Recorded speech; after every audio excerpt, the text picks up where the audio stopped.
Great. Thank you, Chairman Carper, and thank you, Ranking Member Capito, and thank you for our witnesses for being here today to share your perspectives. I have often talked about the Army Corps of Engineers and my problem when I was governor about their performance, from anything from how long it took them to issue permits to how they were managing water storage that actually increased the chance for flooding, and then what they were doing with regard to flood control. And so I'm anxious to use WRDA to improve the governance of the Army Corps of Engineers, and especially focusing on the fact that these projects need to be led by natural resource districts, municipalities, and local communities. Flood control, in my opinion, needs to be the first priority for the Army Corps, and especially along the Missouri River, and that they should not be undermining that. Before I get into some of these other topics, though, one of the things that the Army Corps of Engineers has rolled out is their permit finder. And as we review the permit finder, we looked at, it seems to be outdated already and lacks updates. And if we're going to be able to manage these projects, it seems we've got to have the proper information in there to be able to, and that needs to be prioritized, these tools to monitor the progress. Just for all the witnesses, I'd just love you to share your experience with the Army Corps' permit finding database, and just have you tried to navigate this, and what's been your experience? So you, Mr. Hague. Senator, thank you for the question. I do not have experience navigating the permit finder just yet, but I'd be happy to follow up with our conservation staff on the ground to see if they've had and report back to you. That'd be great. If you could, I'd appreciate it. Just contact our office. Just kind of what you're, I'm not looking for a big, long essay. I just want to kind of know what's your experience with it. Ms. Wallace?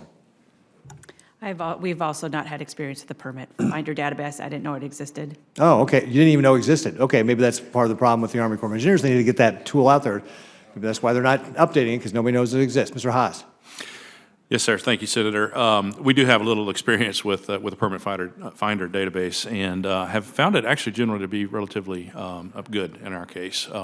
Most of our permits and our actions that are pending are included in the database, and we're able to find those and query those well.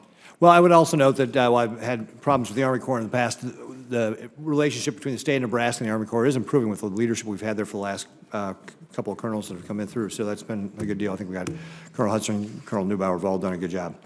All right, so Ms. Wallace, you were talking a little bit earlier about project partnerships, especially for small local communities. How does the current PPA structure deter sponsorships? You know, in Nebraska, we have primarily natural resource districts, which we've got 23 of them across the state. They're all locally funded by property tax. How does the current PPA maybe discourage something like a small entity like that from getting involved in a PPA? Well, exactly. I think on one side you have federal investment that meets what the local entity can put together for an important water resource project. So you have a lot of energy towards and motivation towards signing that PPA. On the flip side, you have long-term consequences of fully indemnifying the federal government and taking on perpetual O&M, basically having a federal hold on your property and your tax base. It's shifting from a larger tax base, that consequence, to a much smaller tax base for a project that's in the national interest. So that comment earlier rang true.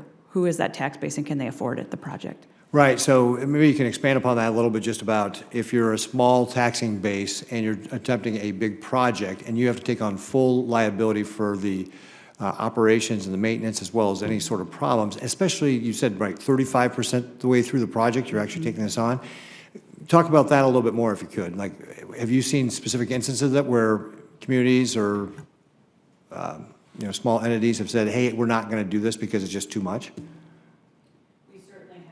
Oh, your microphone. Oops, sorry, excuse me. We have had states, organizations, entities say they cannot sign a project partnership agreements because of the unknown cost and time of that cost, the reason for that cost, and what that means for them long-term financially. And in your estimation, would some of these projects be in the national interest as you've described before? Correct. Yeah.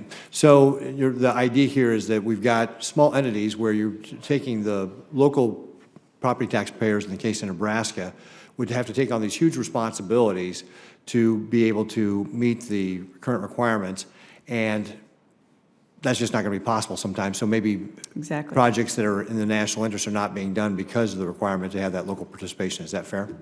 That's exactly correct. All right, great. Thank you. Thank you very much, Ms. Wallace.